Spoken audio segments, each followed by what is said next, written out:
Hello बच्चा party. तो आज शुरू कर रहे हैं हम दूसरे आज टॉपिक जिसको हम कहते हैं इंग्लिश ग्रामर, यानी कि हम बेसिक्स ऑफ इंग्लिश से शुरू करते हैं। कल हमने पढ़ा था हिंदी ग्रामर और आज हम पढ़ेंगे इंग्लिश ग्रामर। तो हमारा जो कंटेंट होने वाला है वो हम हिंदी ग्रामर, इंग्लिश ग्रामर और जीके जीएस पे हम ध्यान देंगे और इसको हम आगे फर्दर कैरी करेंगे।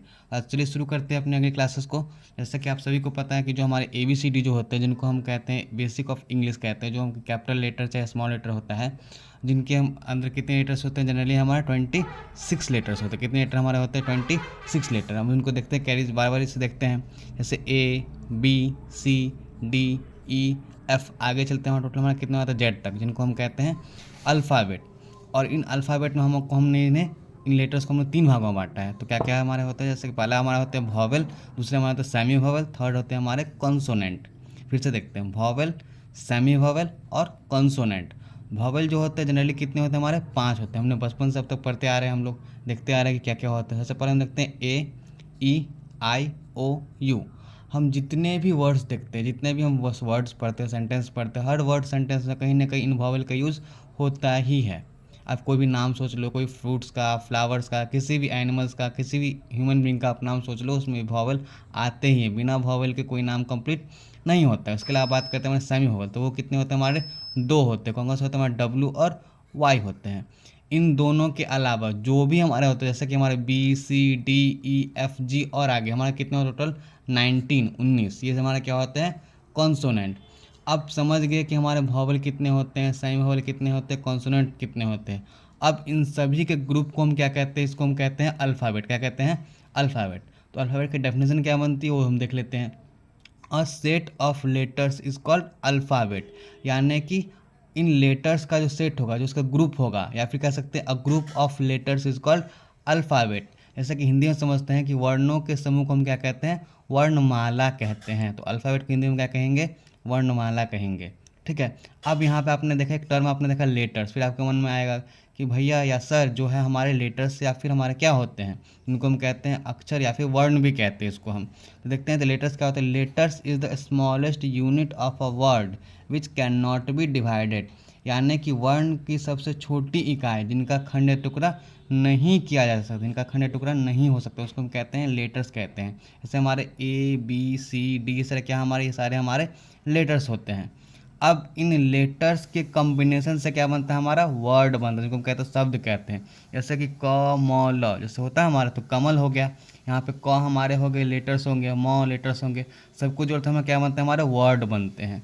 जैसे देखते हैं कि वर्ड के डेफिनेशन क्या बनता है।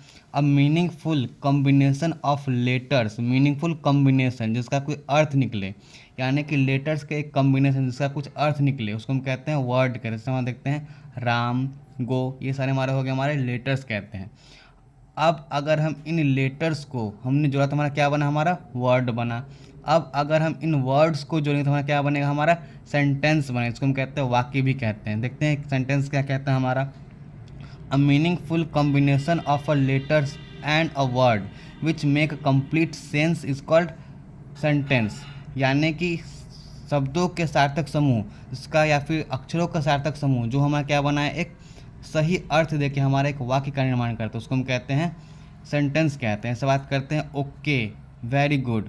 अगर हम बात करते हैं राम इज़ अ बॉय, अगर हम यहाँ पर बॉय इज़ राम, तो हमारा कोई मीनिंगफुल सेंटेंस यहाँ पे नहीं बन रहा है, लेकिन हमने उसको सही से रखा तो हमारा क्या बन रहा है? हमारा राम इज़ अ बॉय। इसके अलावा और भी आप ऐसे देख सकते हैं। अब आगे हम समझते हैं कि हमारा जो इंग्लिश होता है, हमने समझा कि वर्ड क्या होते हैं, लेटर्स क्या होते हैं, सेंटेंस क्या होता है, अल्फ़ाबेट क्या आता है। इसके बाद हम बात करते हैं कि इंग्लिश होता क्या है। बचपन से पढ़ते आ रहे, क्लास UKG LKG नर्सरी 1 से लेकर अपने पूरे जीवन तक हम पढ़ते आते हैं कि इंग्लिश इंग्लिश इंग्लिश। आखिर इंग्लिश होता क्या है? तो समझते हैं English is an international and multimedia and global language.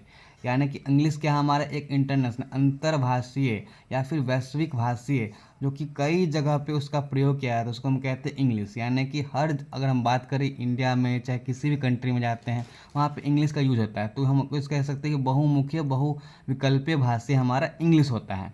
अब बात करते हैं इंग्लिश जो जिसको हम बात करते हैं, जिसमें हम भाषा में अपनी बातों को रखते हैं, वो भाषा क्या होता है? उसको हम कहते हैं लैंग्वेज, जिसको हम भाषा कहते हैं। तो भाषा होता क्या है हमारा? The way and a system और science that express our idea is language. जिस संकेत से, जिन माध्यम से, जिस सिंबल से, जिस साइन से हम अपने बातों को किसी के समक्ष प्रकट करते हैं उसको हम कहते हैं भाषा। अब बात करते हैं, भाषा समझ गए, इंग्लिश समझ गए, फिर आखिर हम जो इसमें हम पढ़ने वाले, इंग्लिश में हम क्या पढ़ने वाले हैं, ग्रामर पढ़ने वाले हैं।